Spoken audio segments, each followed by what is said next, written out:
अब देखिए, इवोल्यूशन क्या होता है? विकास होता है ना। आज हम इस चीज़ के बारे में पढ़ेंगे कि इंडिया पे नहीं, पूरे अर्थ में कैसे कैसे डेवलपमेंट हुए हैं। इसका मैंने फर्स्ट, सेकंड, थर्ड, फोर्थ और फिफ्थ पार्ट भी अपलोड कर दिया है। इसको मैंने बहुत शॉर्ट जैसे 1 और 2 पेज तक ऐसे ऐसे करके मैंने उसको क्या है अपलोड किया है। ठीक है, तो अब हम इसका नेक्स्ट पार्ट देखते हैं, जो कि हम आज पूरा कंप्लीट कर देंगे। ठीक है, तो मैंने पूरा यहाँ तक पढ़ा लिया था आप सबको। अब देखिए थ्योरी, अब हम पढ़ेंगे, क्या पढ़ेंगे? थ्योरी ऑफ इवोल्यूशन, है ना। तो थ्योरी ऑफ इवोल्यूशन क्या है? इवोल्यूशंस की थ्योरी, इवोल्यूशन यानी ये होता है विकास होता है ना। तो अब हम आगे पढ़ते, जो डार्विन और वेलेस है, इनकी जो थ्योरीज है इवोल्यूशन के बारे में, इसमें अब हम आगे पढ़ेंगे। देखिए, Darwin and Wallace together suggest the following based on evidence and rigorous study. Darwin और वेलेस से उसने क्या किया, मतलब बहुत सारे स्टडीज़ की और एविडेंसेस वगैरह निकाले, उसके बारे में उन्होंने यहाँ पे पब्लिश किया है, बताया है। ठीक है, variation found in organism lead to the diversity in the ability to them survive in nature. बहुत सारी जो स्पीशीज़ रहती है, स्पीशीज़ यानी कि जो मेल और फीमेल के जो न्यू बेबीज़ होता है, मतलब रिप्रोडक्शन करके जो न्यू जनरेशन पैदा होती है, उन्हें क्या बोला जाता है? स्पीशीज़ हो जाता है, बोला जाता है। स्पीशीज़ ना ही सिर्फ ह्यूमंस में, बल्कि टोटॉइज और वगैरह वगैरह बहुत सारी स्पीशीज़ में जिनके पास एबिलिटी रहती है रिप्रोडक्शन करने की, उसको, उसमें जो बच्चा पैदा होता है, न्यू जनरेशन, उसको स्पीशीज़ बोला जाता है। ठीक है, अब आगे देखते हैं। Some live long while others are short period of time. कुछ जो स्पीशीज़ रहती है वो क्या रहती है? बहुत समय तक जीवित रहती है, बट कुछ जो स्पीशीज़ रहती है वो क्या रहती है? कम समय तक, शॉर्ट पीरियड ऑफ टाइम। ठीक है, some produce more offspring while other some less offsprings. Population of those that have greater ability to survive have more chances to evolving over the others. जिनके पास ability रहती है survive करने की, वो क्या करते हैं, मतलब वो, उनकी जो चांसेस रहती है बढ़ने की, वो क्या हो जाती है? और लॉन्ग हो जाती है। और जो जिनके पास एबिलिटी नहीं रहती, जैसे हम लोग के में क्या है, हमारी इम्यून पावर, इम्यून सिस्टम सही है, इसलिए हम क्या कर पाते हैं, बहुत लंबे समय तक मतलब सर्वाइव कर पाते, क्योंकि हमारी इम्यूनाइजेशन क्या रहती है? सही रहती है ह्यूमंस पे। ठीक है, और वही जो कम रहती है उनको क्या होता है? उनको जल्दी इफेक्ट पड़ता है, उनको कैंसर जैसी बीमारी और भी बहुत सारी डेंजरस बीमारी क्या हो जाती है? इफेक्ट हो जाती है। ठीक है, उसी को यहाँ पे बताया गया, ऐसा एग्जाम्पल मैं आपको बताई।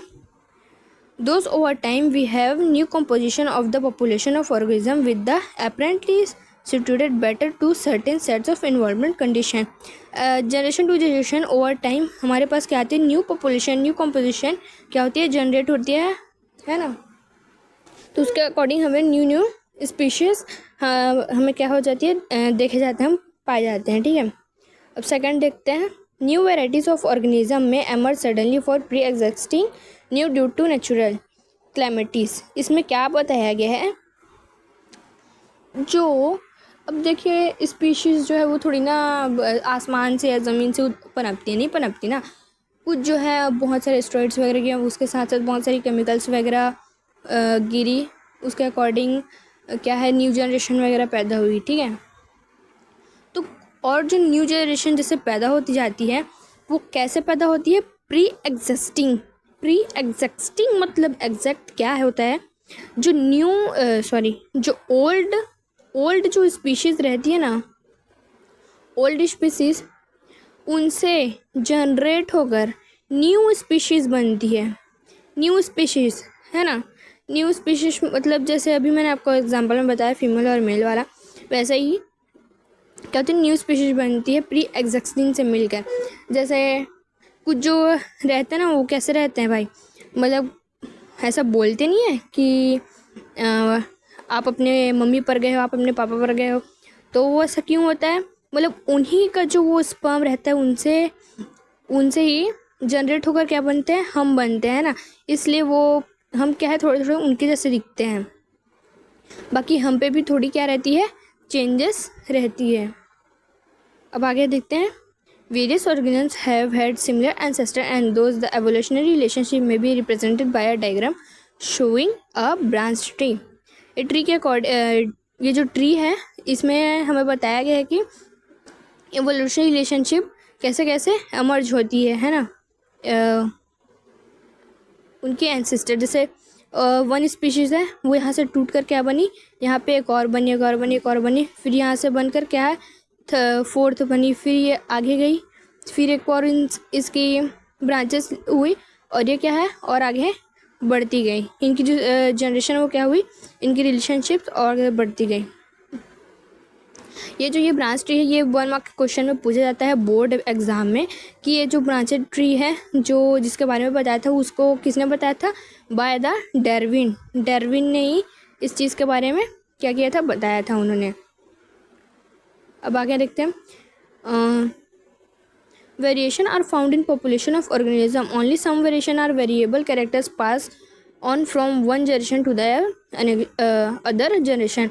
कुछ जो जनरेशन होती है ना वो क्या रहती है आगे सरवाइव करने के लिए, मतलब जनरेशन टू द नेक्स्ट, मतलब क्या रहती है, इनकी जो जनरेशन रहती है वो कैसे रहती है, मतलब कुछ जो रहते हैं ना वो नहीं सर्वाइव कर पाते, उससे वो ख़त्म हो जाते हैं। बट जो कुछ सर्वाइवल जो रहते हैं वो जो सर्वाइव कर पाते हैं वो जनरेशन टू जनरेशन क्या होते हैं, प्रोग्रेस करते जाते हैं, मतलब आगे बढ़ते। जैसे कि ह्यूमंस को ही देख लो, ह्यूमंस की तादाद इतनी बढ़ गई है भाई कि क्या ही बताएं, है ना। हम हाँ जिनके पास रिप्रोडक्शन करने की एबिलिटी रहती है ना वही क्या करते हैं, सर्वाइव कर पाते हैं, है ना। अब आगे देखते हैं। Such variation over generation lead to formation of population of organism that may show remarkable changes from the ancestral types. Such variation over generation मतलब जनरेशन टू जनरेशन उन पे जो उनकी स्पीशीज़ बनती है, मतलब न्यू जनरेशन जो पैदा होती है उसमें क्या रहती है, सीरियल चेंजेस, सम चेंजेस रहती है उन, है ना। This variation often prove to be advantages for the organisms that have them over others that do not have them। इन पे क्या रहती है, बहुत सारी एडवांटेजेस रहती है। अब आगे देखते हैं। Population of organisms that have advantages variation usually start growing more prolifically in the area. अब ये बहुत अच्छा टॉपिक है। देखिए एरिया बोला है, जैसे कि अब एनिमल्स को देख लो, एनिमल्स कोई नहीं, एक जगह है जहाँ पे स्नैक्स बहुत सारे स्नैक्स, मतलब शायद अमेरिका वगैरह कोई जगह है, कंट्री वगैरह है या आइलैंड है, वहाँ पे क्या है इतने सारे स्नैक पाए जाते हैं, बहुत सारे सांप वगैरह पाए जाते हैं, स्नैक सांप, है ना। क्यों? क्योंकि वहाँ उनकी जो लोकेशन है उनके रहने के ढंग के अकॉर्डिंग वो अपने आप के स्पीशीज़ को क्या करते हैं, अपनी जो जनरेशन क्या करते हैं, अपनी बढ़ाते जाते हैं, इसलिए उस जगह में क्या है पूरे सांप वगैरह रहते हैं। वैसे ही आप क्रॉप्स वगैरह देख लो, प्लांट्स वगैरह देख लो, है ना। वो क्या कहते हैं, इसमें पहले बोला गया population of organism that advantage variation usually start growing, मतलब जैसे एक जगह पे हम लोग बनाना का पेड़ उगा दिए ना, फिर वो क्या करेगा, वो बनाना का पेड़ उसके फ्लावर्स वगैरह टूटेंगे, फिर यहाँ पे फिर उसका एक बनेगा, फिर उसका एक पेड़ बनेगा, फिर यहाँ पे एक और पेड़ बनेगा। बनाना का ही प्लांट क्या रहता है, बहुत ज़्यादा हाई अमाउंट में क्या रहता है, ग्रो करते जाते हैं, तो उसकी एक लोकेशन बन जाती है यहाँ पे।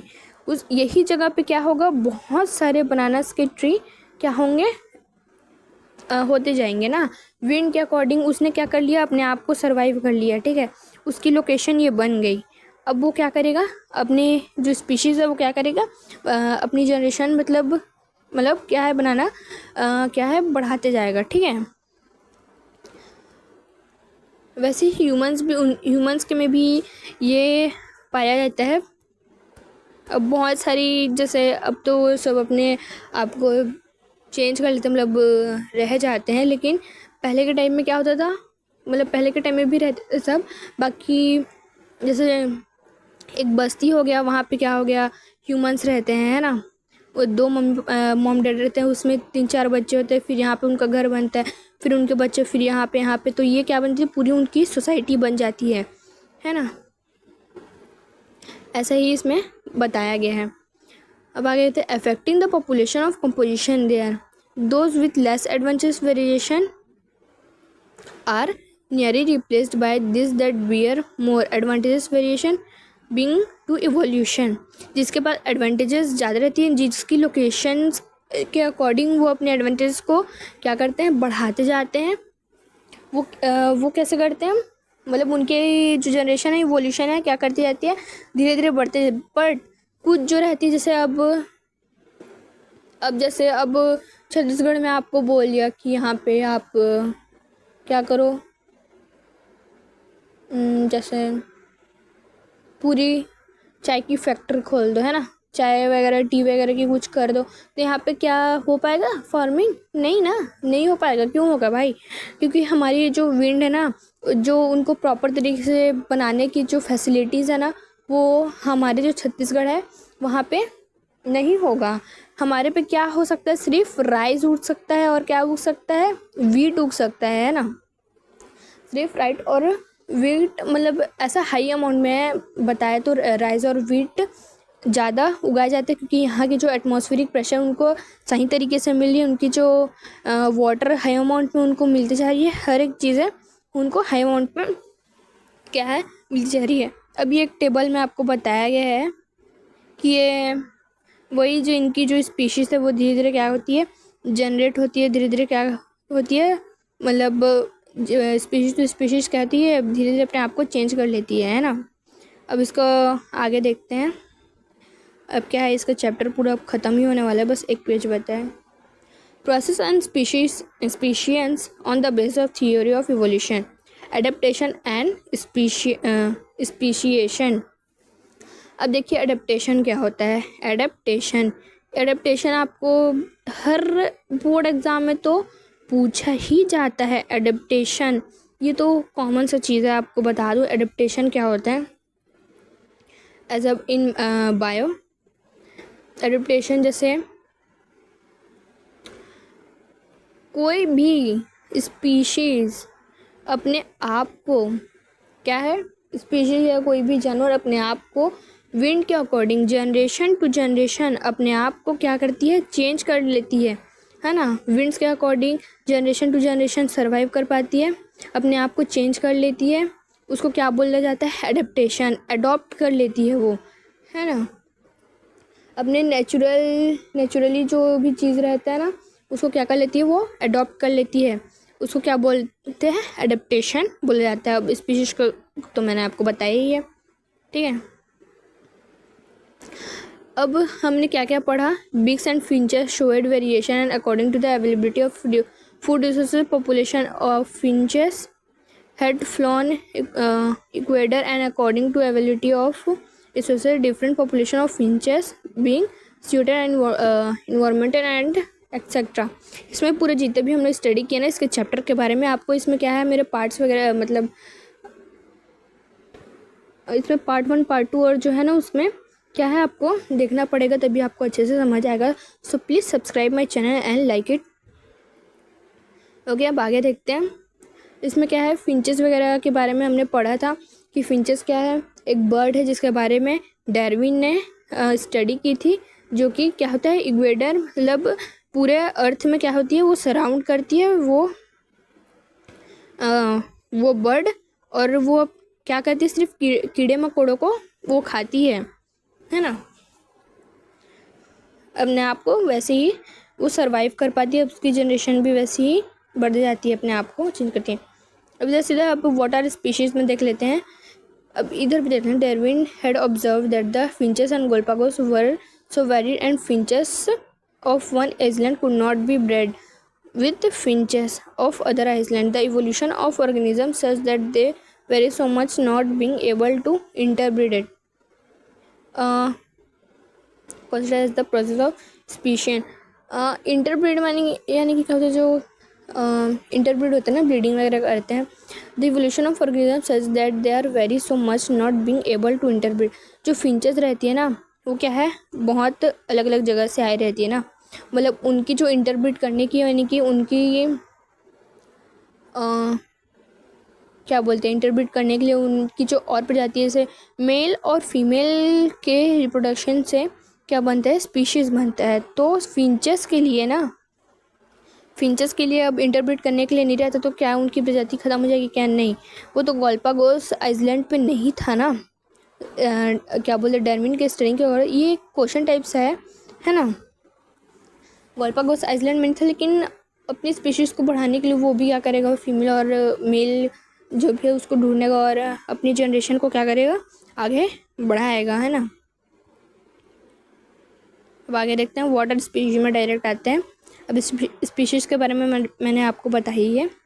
Species were considered to be those groups of organisms even during Darwin's time that could sexually interbreed and produce offspring and were viable, meaning there is having a ability to reproduce. Ability to reproduce मतलब अपने आप को क्या करता है, जो भी species है ना, जो भी स्पीशीज़ हो वो अपने आप, उसके पास जो एबिलिटी रहती है रिप्रोडक्शन की, कई बार क्या रहता है फीमेल के में कमी रहती है, कई बार क्या रहता है मेल के में कमी रहती है, तो वो क्या बोलते हैं ब्लीडिंग वगैरह, मतलब अपने स्पीशीज़ अपने बच्चे को ना पैदा नहीं कर पाते हैं। बाकी जो स्पीशीज़ जो रिप्रोडक्शन के लायक है, मतलब रिप्रोडक्शन कर सकता है, हाँ रिप्रोडक्शन कर सकता है, उसी को एबिलिटी रहती है रिप्रोडक्शन करने की, उसी को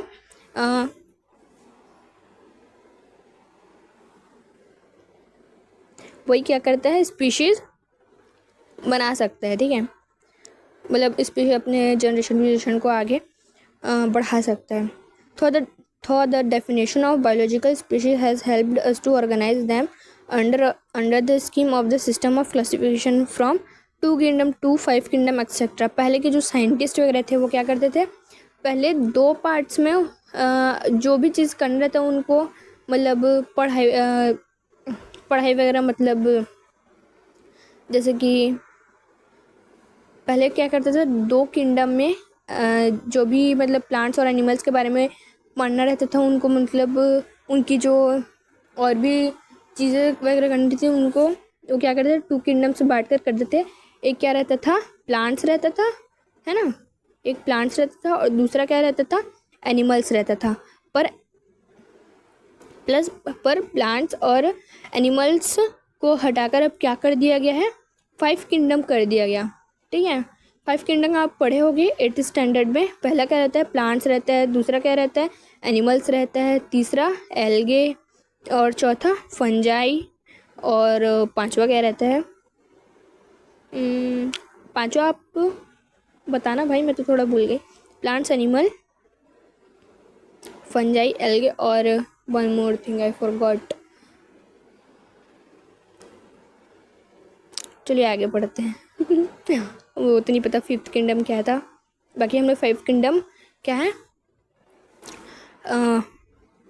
पढ़ी थी 8th स्टैंडर्ड में, जिसको किसने क्लासिफाइड किया था, 5 किंगडम को किसने क्लासिफाइड किया था, ये तो पता ही होना चाहिए, लीनियस ने क्या किया था, 5 किंगडम्स के बारे में क्लासिफाइड किया था। बहुत बड़ा साइंटिस्ट है, कौन, लीनियस, है ना। अब I think it has not help in organisation groups of organism like bacteria, certain plants etcetera that reproduce asexually. जैसे कि बैक्टीरिया हो गया, सर्टेन प्लांट्स वगैरह, वो क्या करते हैं एसेक्सुअली मतलब क्या होता है, जो कि ब्लीडिंग नहीं करते उनके भी बच्चे हो जाते हैं, मतलब सेक्स नहीं करते हाँ उनके भी क्या हो जाता है, क्या है, उनकी जनरेशन आगे बढ़ जाती है, वो अपने आप से ही क्या करते हैं, अपनी जनरेशन को चेंज कर, जैसे कि बैक्टीरिया कर सकता है, और कौन कर सकते हैं, प्लांट्स वगैरह कर सकते हैं, है ना।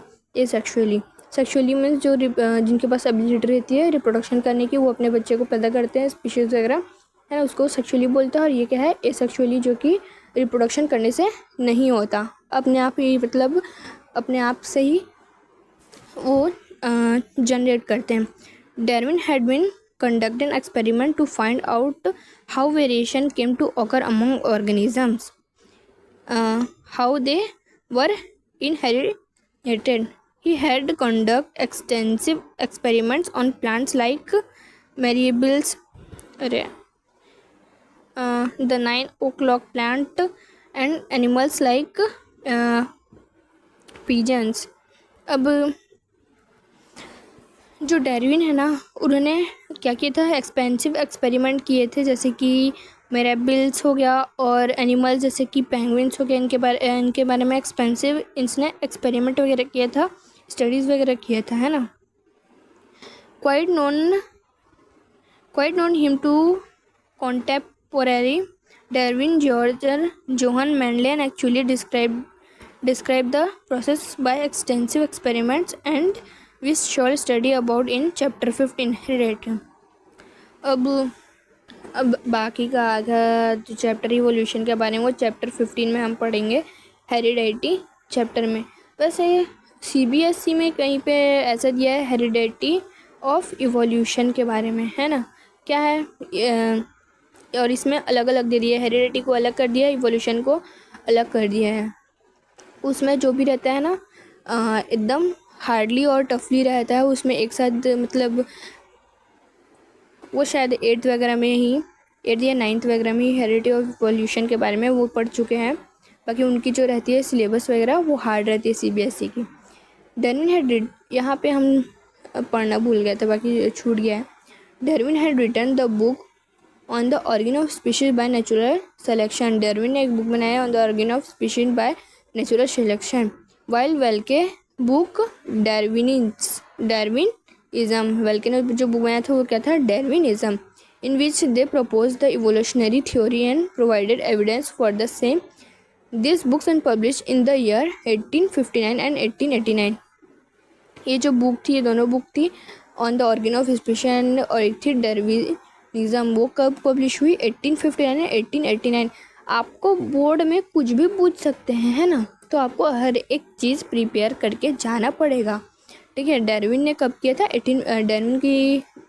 डार्विन ने जो बुक किया था, और बल्कि ने ये सब भी पूछा जा सकता है ना, हर एक चीज़, कौन सा डेट कब क्या हुआ, एडेप्टेशन, मेन चीज़ जैसे एडेप्टेशन, स्पीशीज़ क्या होती है, और मैं आपको कुछ मेन जो बताती हूँ स्टार्टिंग से, जो आपको पूछा जा सकता है ना.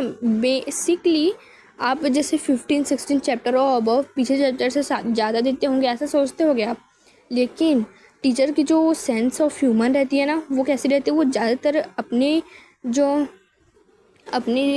जो भी रहती है ना, उनकी जो सेंस ऑफ ह्यूमर रहती है, वो क्या करते हैं, वो लोग ज़्यादातर कौन सा सिलेबस से देते हैं, चैप्टर 1 से ही देते हैं, चाहे वो इंग्लिश हो, हिंदी हो, SST हो, कहीं से भी क्वेश्चन चैप्टर 1 से तो क्वेश्चन तो ज़्यादा से ज़्यादा आता ही है ना.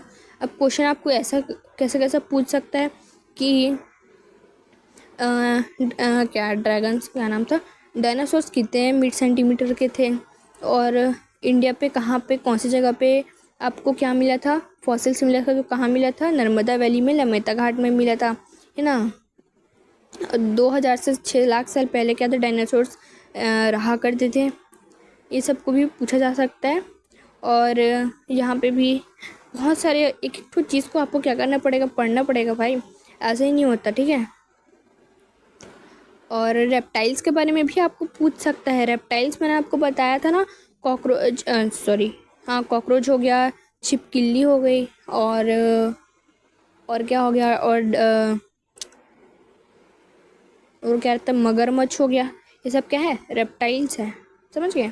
इन सब के और आपको बोला हैबिटेट के बारे में आपको क्या है बताना पड़ेगा. हैबिटेट क्या होता है, फूड, रिप्रोडक्शन एंड सेफ्टी, अपने नीड्स को पूरा करना. रिप्रोडक्शन जिस जगह पे हम कर सकते हैं, अपनी सेफ्टी बना सकते हैं, जैसे हम अपने घर पे रहते हैं अपना सेफ्टी बना सकते हैं, यहाँ पे अपना रिप्रोडक्शन भी कर सकते हैं.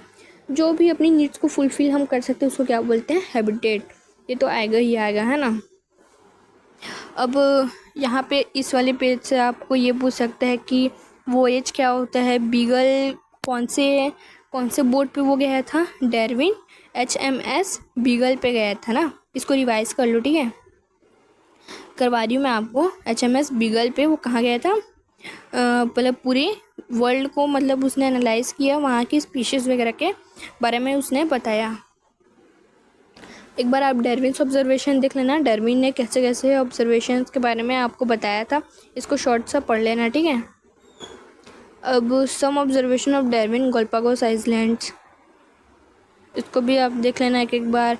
डायग्राम्स वगैरह तो मेन है, इसमें लेबलिंग ज़्यादा मायने रखता है, तो आप लेबलिंग वगैरह देखना, ठीक है। और बर्ड्स एंड डॉल्फिन्स वगैरह के आई थिंक ये सब तो नहीं आएगा, बाकी पूछा जा सकता है। Thank you.